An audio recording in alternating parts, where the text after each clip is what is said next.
Outside all of the other progression systems, Enlisted has a perk system. This is to allow you to directly power up the performance of each individual soldier. And today we're going to talk about all of the possible perks for normal infantry, not vehicle pilots or tankers, and why which one is better than one of the others. So if you go to your soldier management tab, you see this big perk button. Going here, we'll see you give you a list of all perks. Each soldier has one default perk at the top. In this case, this one has 35% extra stamina. This one has plus 35% run speed. These are not changeable and they're completely dependent on the soldier type.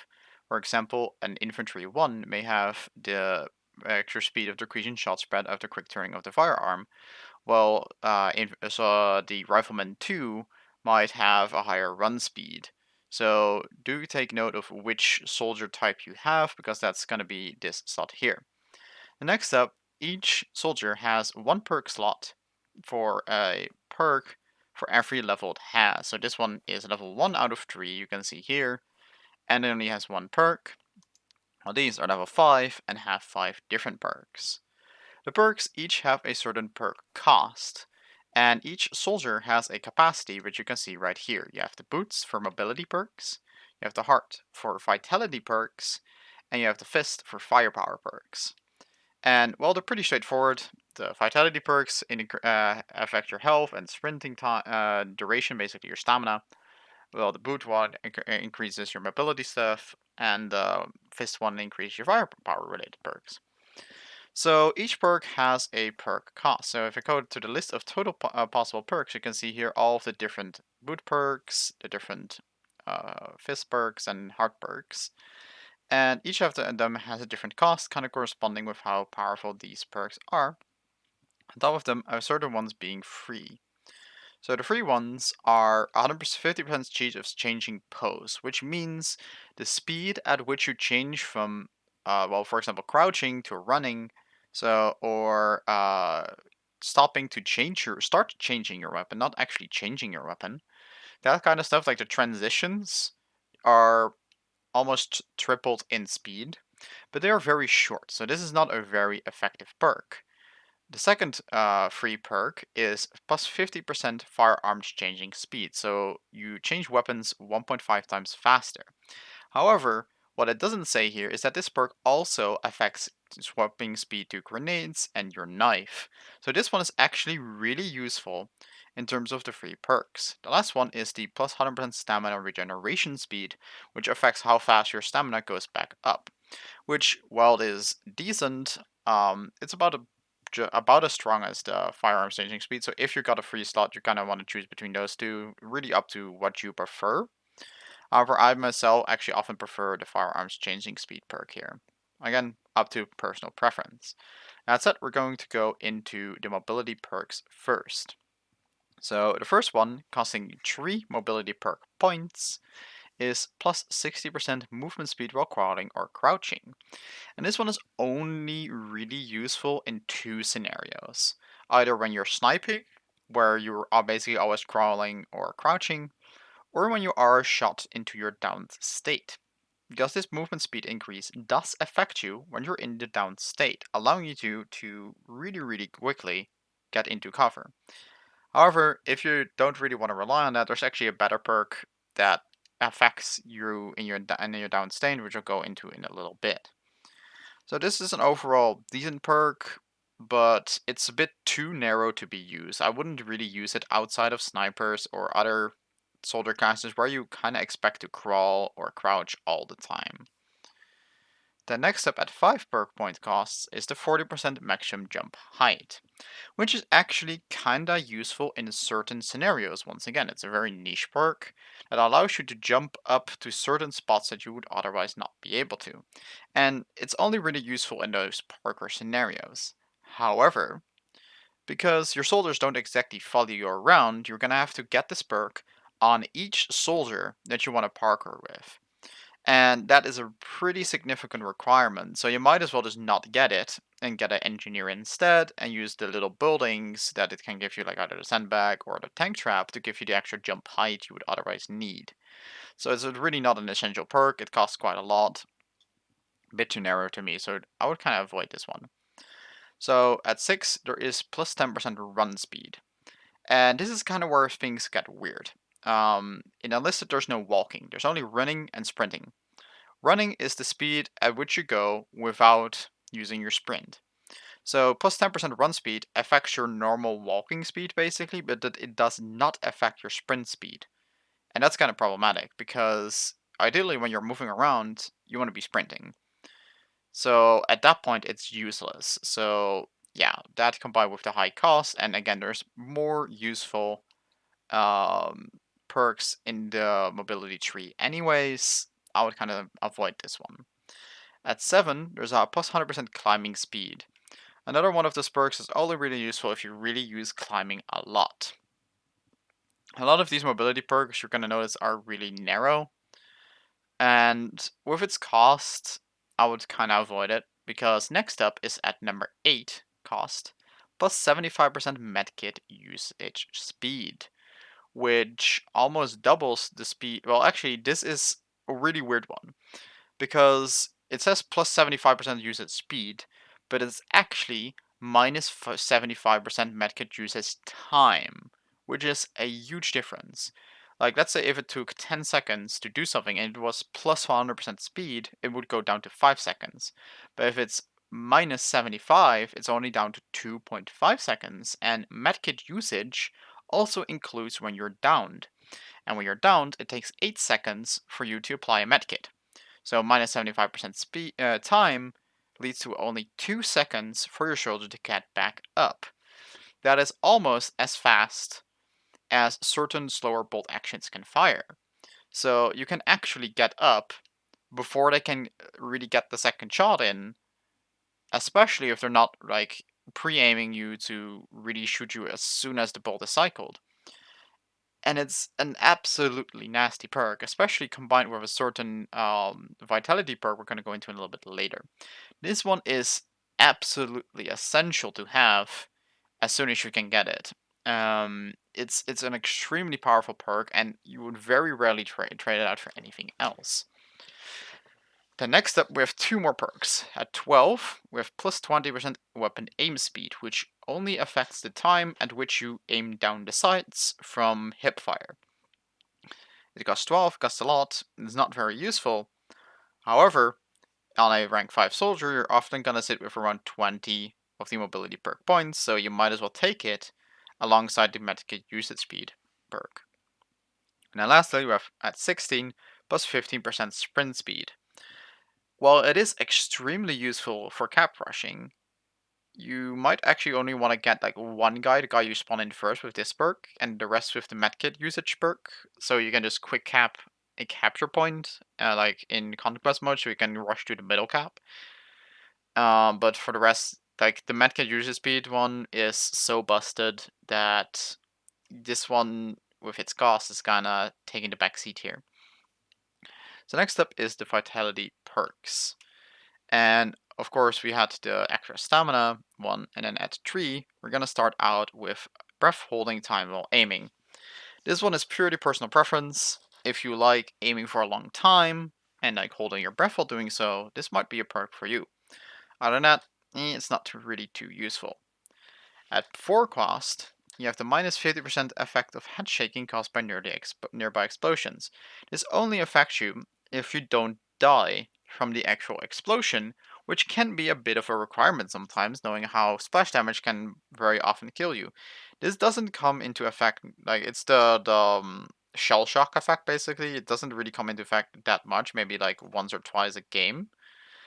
And it only has the effect. It doesn't affect the duration of the thing. It only affects the strength of it, so you can kind of like increase your combat effectiveness while you are affected by it. But even the 50% reduction is not really that useful, so I'll just say avoid this one. Then we have plus 100% health regeneration out of combat. So currently, if you get shot down to like 5% health, your soldier will start regenerating after a little while, like around 15-20 seconds, and will regenerate up to around 35% health for absolutely free without a medkit usage. However, you're gonna be one-shottable by absolutely anything, even at 35% health. This perk will bring you up to 70% health. You're still gonna be one-shottable by basically anything, like that is not an SMG, which gonna 2-tap you instead of 3-tap you, so it's not really like, you're still gonna have to use the medkit, and at that point, one perk that's gonna be coming a little bit later is gonna be more useful in that regard. But if you're really dead set on saving medkits, this might be a useful perk, but you might risk like putting in more effort than it's worth with hiding your soldiers to get them to regenerate. Now at 7 perk cost here, we have 100% extra stamina. This one has a big caveat. You do not spawn with the double stamina right away. You start with normal stamina, but your capacity is doubled. So if you don't sprint right away, it's going to regenerate up to double your starting capacity. However, it doesn't affect your initial sprint to the first capture point, which kinda sucks. It used to be a very cheap perk, but it has been increased to all the way to 7, and yeah, it has lost quite a lot of its draw with that. But if you have the extra slots for it, after getting number 8 or Endor's number 16 here, you might want to consider it. Then we got, at number 8 is one of the more busted ones as well, plus 200% health restored by a med pack. So any medkit restores about 25% health. This triples that amount to 75% health by a single medkit.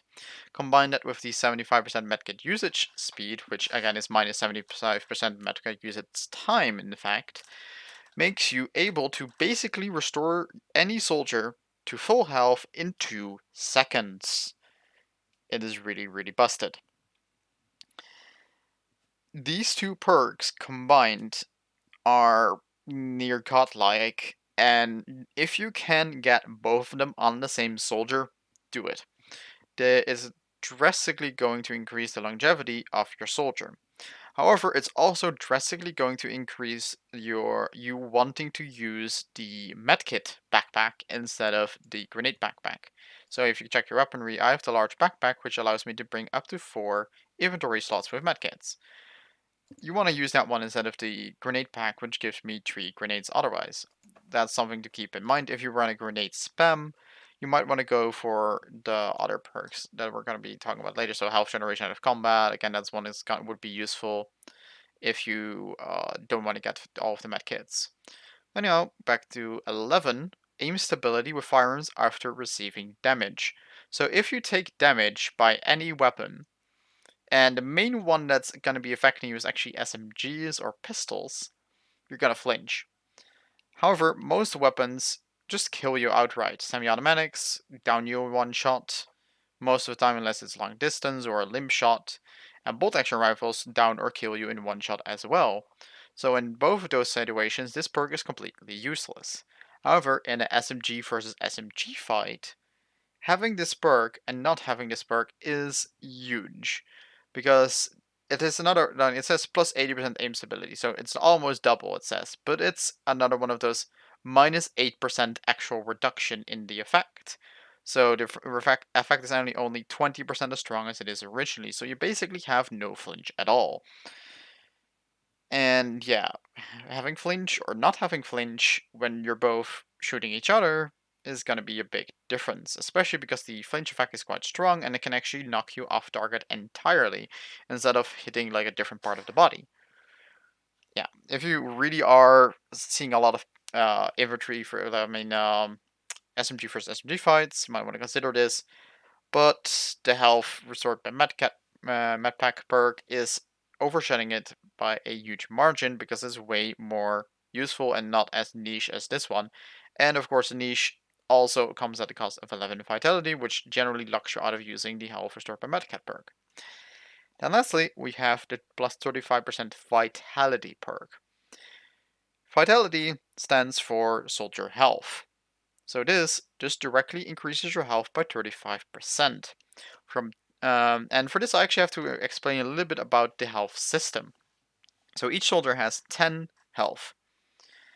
And some people wonder why, if a soldier has 10 health, you would down the soldier with a single hit with a semi-automatic instead of killing them, even though the semi-automatic deals 12 damage.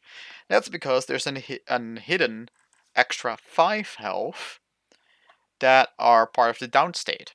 So if you do 12 damage to a soldier, he's going to go down with 3 health remaining. So the total 5, from the total 5 health pool there. And if you do 15 or more damage, you are guaranteed to one-shot the soldier. That's why if you headshot, which is a 1.8 times damage multiplier, you will always one-hit kill with a semi-automatic. However, if you're going to talk hitboxes, the actual most effective place to shoot is the neck, because that's an actually 2 times modifier. Chest is 1, waist area is about 0.8, if I recall correctly, because I'm kind of ignoring all of the lower modifiers, so like 0.6, 0.8-ish. But chest is 1, head is 1.8, neck is 2. Those are the 3 that you really have to remember that are going to be like doing the most for you. Which also means that if you go with an SMG that has like the 5.5 damage, like a lot of these, okay, this one actually has 6.8 because it has damage upgrade.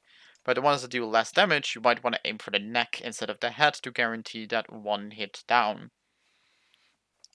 And this one can completely screw over that math because the base health goes up to 13.5. And the 15 health of like insta-kill also goes further up. So like 18 point something. And then some weapons just don't one-shot you. Like it's especially useful in Moscow because it prevents SMGs from two-tapping you into a down state. It also prevents the starting bolt-action rifles because if you go into weaponry, you have the Guerre 33, which deals base damage 13, and you have 13.5 health. You're gonna survive that shot to the chest. You're gonna turn around and shoot them in the face. However, in Normandy, it's much less useful because even the basic rifle deals 14 damage, meaning that your 13.5 health is no longer enough. So this perk is actually extremely situational between different campaigns. And with Moscow currently being the only really viable one for it to be used, you generally want to stick to the medkit restored by health restored by medpack perk because that one, again, keeps you in the fight longer than this one, just because of that situational area right there. And the Fidelity perk also is going to lose efficiency over time as more people get upgraded weapons that just shoot right through it. As all the damage bonuses just completely neglect the fact that this soldier has 35% extra health. And then lastly, we're going over to the firepower perks. So the first one is speed of decreasing of the shot spread after quick turning off the firearm.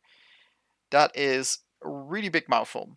So basically, when you turn around with your soldier really quickly, you're gonna have the weapon sway, and this is completely just like affecting that weapon sway and nothing else.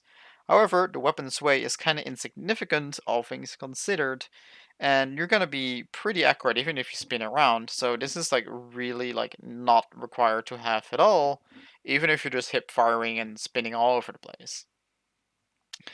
Then at slots here, we have plus 100% melee weapon damage. So knives currently two-shot enemies. And you also have the axe, which also two-shot enemies, but deals extra damage to windows and other destructible objects. This turns your knife into a one-shot. And it can actually be really funny to run a melee build with it. If you combine this with something like the sprint speed perk, and speed of changing pose perk, so you can immediately get out of your sprint and start stabbing. You could actually have this hilarious just run all over the place and go stabby stabby stabby build, but it's more of a fun build than a competitive build. So yeah, if you really want to go kind of sweaty tryhard mode, not in no offense intended there, but just that kind of playstyle, you kind of want to avoid this one. The next, at 6, we have throwing range of grenades. And I would say avoid this one at all costs, because it's gonna screw with your brain. You have no aiming line or any other real aiming indicator for your grenades when you're throwing them, so you're gonna have to learn to feel how far they're gonna get thrown. And nowhere on your UI will it show up that you're gonna have bonus range on your soldier when you're throwing your grenade. So you're gonna be asking yourself half the time why your grenade is going further than you want it to go, and the other half of the time is going to be going less far than you intended to go. So really, this is one you really don't want to use because it's just not intuitive to use at all. Next, at 8, we have firearm reload speed. It's a really quintessential reload speed perk. It's really useful for any weapon that has often reloads, like shotguns, and yeah, that's really about it. Maybe light machine guns or something like a PTRD. Note that the Panzerbooks in the Moscow campaign actually has 10 rounds of ammunition, and it's counting as cycling the bolt, kinda, which is not affected by the bolt action cycling perk, by the way. But it's like, it doesn't count as a reload, only the 10th shot back to, like, when you're at 0, go back to 10, that's the only one that's affected by actual this perk. But the PTRD does actually have plus 50% fire rate because of this perk, so there it can actually be quite useful. At 10 is a greater chance of taking going in down state when taking fatal damage, because that's actually one thing with the health system as well. If you take 12 damage, you're not 100% guaranteed to go down. Basically, you have 3 out of 5 chance because you have the 3 health remaining out of the 15. Or out the 5 that is in the down state. You have 3 out of 5 chance to go down. This increases that chance, but yeah, out of that, it just gives you an increased down state time before death. None of those things is very useful.